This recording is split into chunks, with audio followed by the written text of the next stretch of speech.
Welcome to Postcards, a brief look at people, places, the arts and curiosities from around the world. On today's program, in order to sell its contents, Christie's completely reconstruct a Swiss country house. We take a look at the refurbished Royal Opera House in Covent Garden. For animal lovers, we feature the famous Battersea Dogs Home. And Aladdin's Cave of Antique Treasures in Birmingham. And silversmiths create cutlery to celebrate Sheffield's 700th anniversary. But first up, the Italian city of Florence. Scholars tell us that here was born the miraculous outpouring of art in the 15th century that we know as the Renaissance. But the Renaissance was about more than art. Leonardo da Vinci, creator of The Last Supper and the Mona Lisa, was equally fascinated by machines, particularly flying machines. The drawings he left have now been constructed as working models and are on show in London's Science Museum. The exhibition reveals that the idea that Leonardo was unique in being a brilliant scientist and engineer is wide of the mark. Florence Cathedral stood for years unfinished. Nobody could work out how to build a dome big enough to span the space, yet light enough to stay up, until Filippo Brunelleschi came along. The exhibition shows Brunelleschi's sketches for the dome itself, which took 25 years to finish, and for the machines used in building it. This gigantic hoist, standing 20 metres high, carried bricks and other materials up to the men working on the dome. It's no accident that the models in the exhibition all come from Italy, a rich country during the Renaissance. In Siena, Francesco di Giorgi developed this ingenious device to clear mud from the shallow river port. The display includes computer graphics to show how these models would have looked like in situ. But deciding which were designed to work and which were just intellectual exercises is not an easy task. Leonardo himself realised that what his flying man machine would have to carry was too much to be propelled by a person. On the other hand, it's quite probable that the horseless carriage would have been built. This is what it looks like, but whether it ever moved through the streets of medieval Siena is an open question. But these models give an insight into an age when the division between science and art was far less clear than it is today. The inside of Christie's auction house in London this week has taken on a distinctly 19th century feel. You can wander around complete rooms full of fine furniture and old masters. It's not a redecoration, but a reconstruction of the inside of a grand country house in Switzerland, Le Bois Meralt. The owners are selling off the inside of the house lock, stock and barrel, with a view to remodel and modernise. Providing you like 19th century art, there's something to suit all pockets. This huge book cupboard is expected to fetch $16,000 US. While an antique Agra carpet from North India is expected to go for 3 times that. Yet you might pick up these 100-year-old Swiss tin drinking tankards for $160. The collection comes from everywhere across Europe. When it was built at the turn of the century, the aristocratic owners brought items from their houses in various other countries. You'll find Dutch furniture, Belgian silver, Persian carpets, Italian, Spanish and Portuguese paintings, and ceramics from France and Germany. There are about 1,000 lots in the sale. The total proceeds are expected to top $2.4 million US.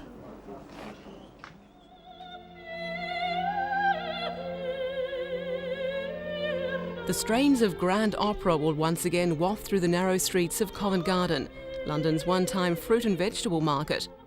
The reopened Royal Opera House incorporates the original market's 19th century floral hall, in a bold and widely applauded move to create wider public access to this traditionally elite home of opera. The roots of the redesign go back 25 years, but it was only with an award of $126 million US from the proceeds of the National Lottery that dreams of a dedicated arts centre could be fully realised. Because of the wonderful lottery windfall, there is now an arts building which is probably the most lavish opera house in Europe and arguably in the world, not only for performances but also backstage for scenery and props. The backstage store can hold scenery for 6 opera productions at a time. Each can be moved rapidly on and off stage for performances or rehearsals through the big red door at the rear. Conditions for the 1,000 people who work here are a vast improvement on the Dickensian ones of the past. And it's more than just a home for opera. Dancers of the Royal Ballet Company are moving to Covent Garden from their present rather cramped home in West London. 6 airy new ballet studios have been built, as well as state-of-the-art physiotherapy suites. Thoroughly modern design of the complex encourages equally modern experimental artistic performances to take place alongside the traditional.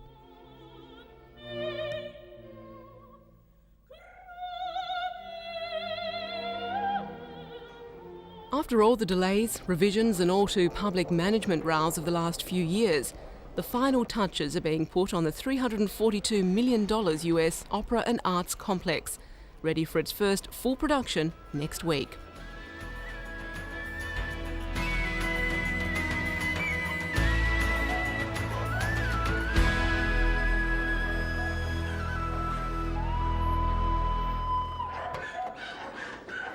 Monday morning in Battersea, South London. From all over the city, animal ambulances are bringing last night's collection of stray and abandoned dogs to the sanctuary of Battersea Dogs Home. The dogs have spent the night in police stations and they're anxious and frightened as Battersea workers check them over and admit them to the home. Battersea looks after the dogs while their owners are given a statutory 7 days to reclaim them. In 70% of cases, the owners fail to appear and their dogs become Battersea residents. Many here are victims of the festive season, when pets given as Christmas presents can quickly lose their appeal. The home has taken in more than 300 dogs over a period of just a few weeks. It's been their busiest Christmas for over a decade, part of a general cyclical increase.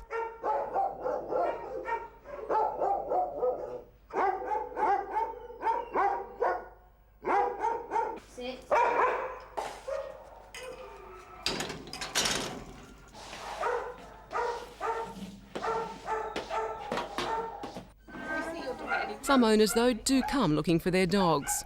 Tanya woke up on Sunday morning to discover her pet was missing.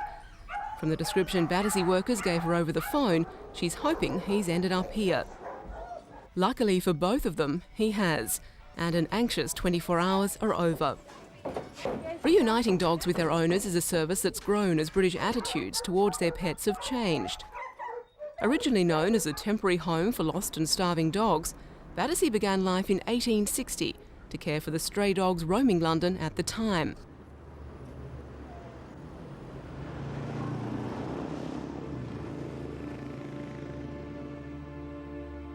No photos survive of its founder, Mary Tealby, and she died without seeing British attitudes towards animals transformed. Royal patronage of the home, 25 years after its inception, was the key. Today, Battersea still enjoys royal patronage, and the home has become a British institution.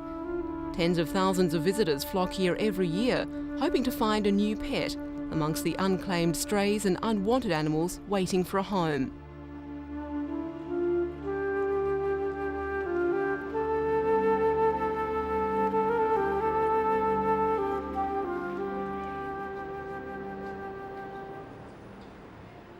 Media coverage of unwanted Christmas dogs has resulted in more visitors than usual. By 11 o'clock, the waiting room is full. There are up to 500 dogs and 80 cats in the home at any one time. Not all are strays. About a third of the animals here have been brought in by owners unable to cope. Many are the pedigree dogs that require extra time and attention.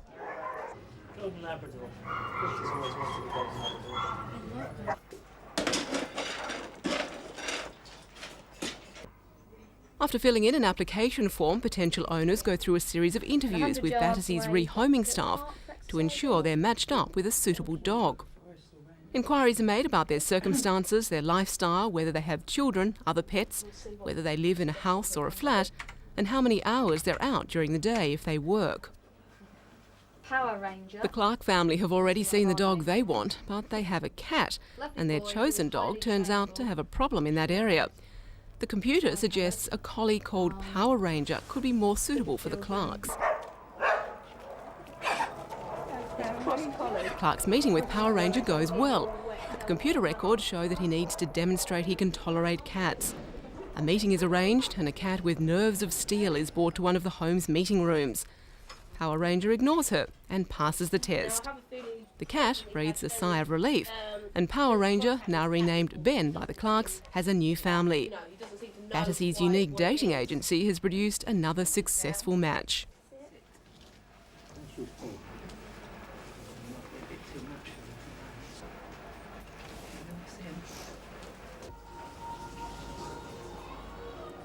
Over in the cattery, things are slightly calmer, and one of its youngest residents is enjoying a quiet moment. Many people aren't aware that Battersea Dogs Home also takes in cats, around 3,500 last year alone. The home says it's one of London's best-kept secrets. But as appealing as the animals might be, keeping their temporary lodgings clean is one of the dirtier jobs to be found at Battersea. These trainee kennel hands are midway through an introductory course. No specific qualifications are required to work here, but applicants must be prepared to muck in and have a genuine desire to care for animals. With 130 years' experience behind it, Battersea prides itself on its ability to rehome 90% of the dogs who arrive here. Only very sick animals are put to sleep.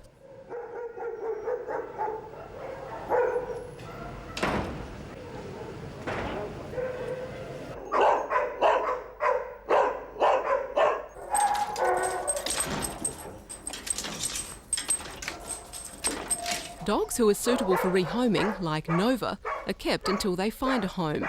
She's been here for a year, the longest resident, but staff are confident she too will meet her match.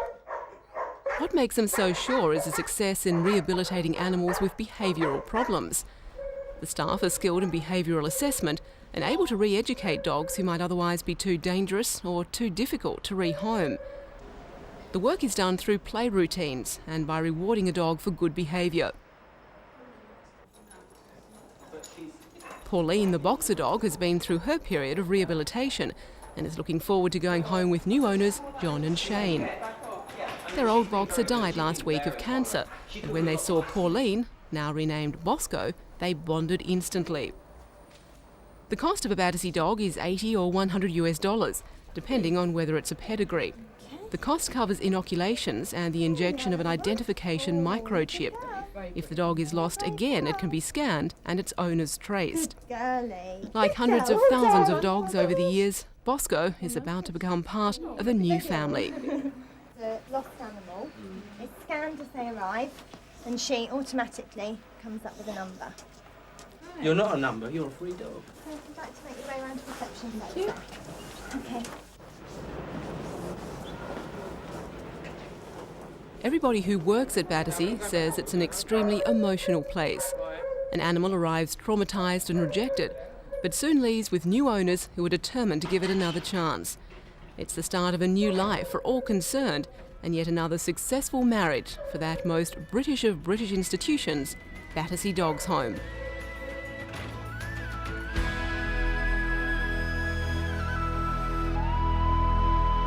Thousands of bargain hunters from all over the world arrived at Birmingham's National Exhibition Centre. Inside they found a veritable Aladdin's cave of treasures displayed by more than 100 antique dealers. The Association of Art and Antique Dealers Fair is one of the most important events of its kind in Europe.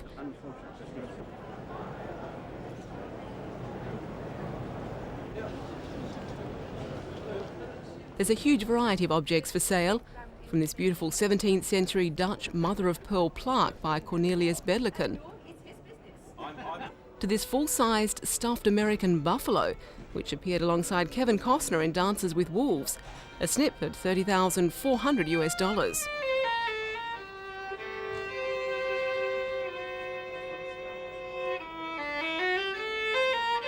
On a more serious note, there are some fine paintings. Blind Man's Buff by Arturo Ricci is a perfect example of the artist's work and is valued at $200,000. It captures the spirit and the fun of the game. More than 10,000 works are on display, furniture of the highest quality.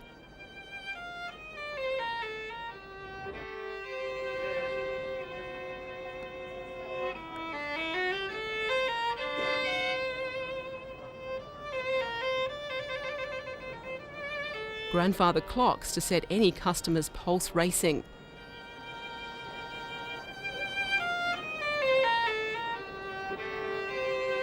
and these rare figurines depicting scenes from Shakespeare's Midsummer Night's Dream.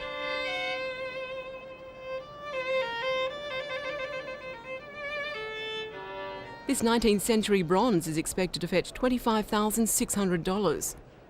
The whole fair is a magnet for dealer and visitor alike, with a wide range of goods and prices to appeal to all. The fair is expected to attract up to 15,000 visitors.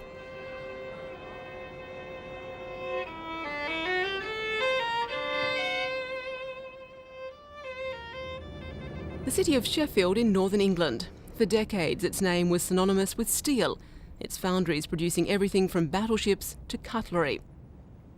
The city's discovery of stainless steel was its greatest contribution to Britain's cutlery industry, and although the steel works may have all but disappeared, cutlery making has proved more enduring.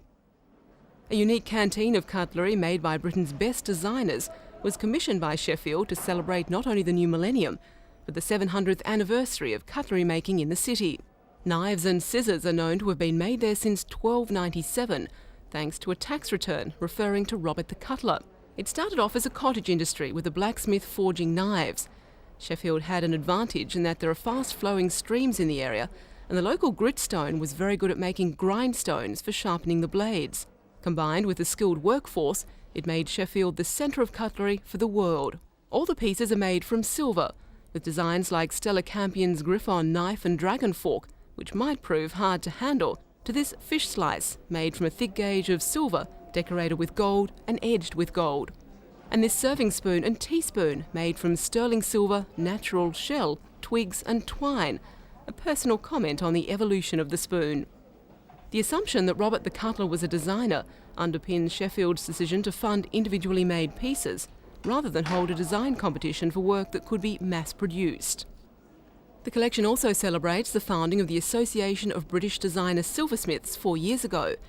According to Helen Phillips, curator of decorative art at the Sheffield City Museum, British silversmiths are setting standards for the rest of the world. Nigel Turner's dessert spoon is one of the more humorous pieces in the collection, currently on display at the London Barbican Centre. Each item of cutlery bears the Millennium Collection's unique hallmark, highlighting Sheffield's world-famous association with cutlery. Eventually, the collection will go on permanent display in the city for future generations to enjoy.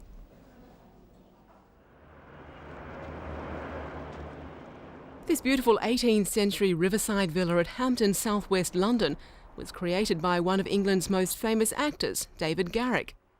Garrick was one of the main artistic and social figures in London, and almost single-handedly revived popular interest in Shakespeare. The famous actor-manager dedicated this temple to the bard in the grounds of his Thames-side villa, and commissioned a statue of Shakespeare by the French sculptor Roubilac. For many years, the temple sat derelict, vandalised and uncared for. But in 1996, Richmond Council, a residents group, and the Hampton Riverside Trust decided to restore it and open the villa to the public. Today it houses a copy of the Shakespeare statue, the original of which is in the British Museum. It's an image which has been reproduced on countless portraits and postcards. Garrick would doubtless have been pleased to see himself immortalised alongside his hero. An exhibition displays the highlights of the famous actor-manager's career. In 1741 he took London by storm in his first Shakespearean role as Richard III. He later became the key Macbeth of his generation, defining the role for years to come.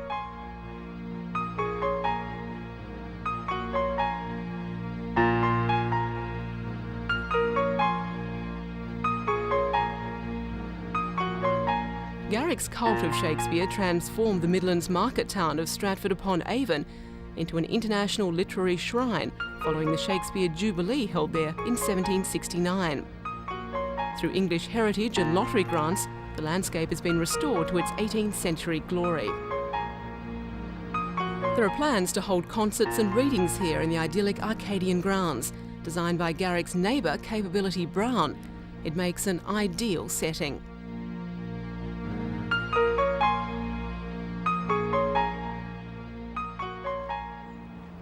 The Royal Botanic Gardens at Kew are famous for the largest and most diverse collection of rare and exotic plants on the planet. But even Kew has its very special moments, and one is the annual Orchid Festival. A world leader in all aspects of botanical conservation, the festival provides a rare opportunity to bring out some of the most rare and endangered species of orchid. It sets about dispelling the myth that orchids are difficult to grow at home because of their exotic nature. Now that people have a greater personal knowledge of science and better reference sources at their disposal, they can enjoy cultivating even the most unusual species.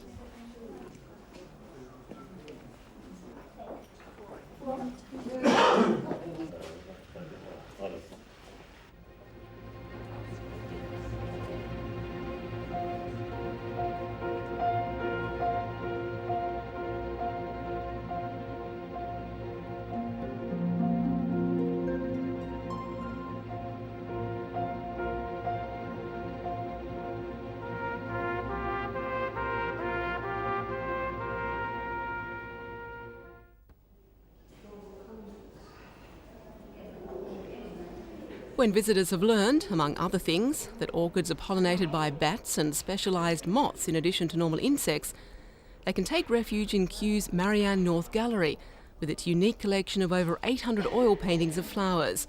And plenty feature that most fascinating floral family, the orchid.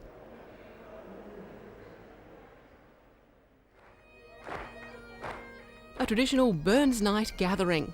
Once a year for the Scottish diaspora all around the world, more than 1,000 Burns societies from Canada to New Zealand will gather to pay tribute to Robert Burns, Scotland's greatest poet. Burns Night is traditionally a time when the Scots can revel in a poet who gave the world some of the greatest love poems in any language.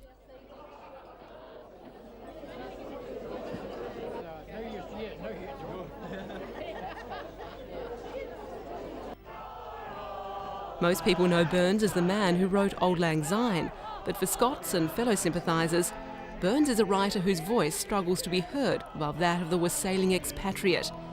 He's become that rare thing for a poet, a national icon, and many toasts will be drunk to him on this night.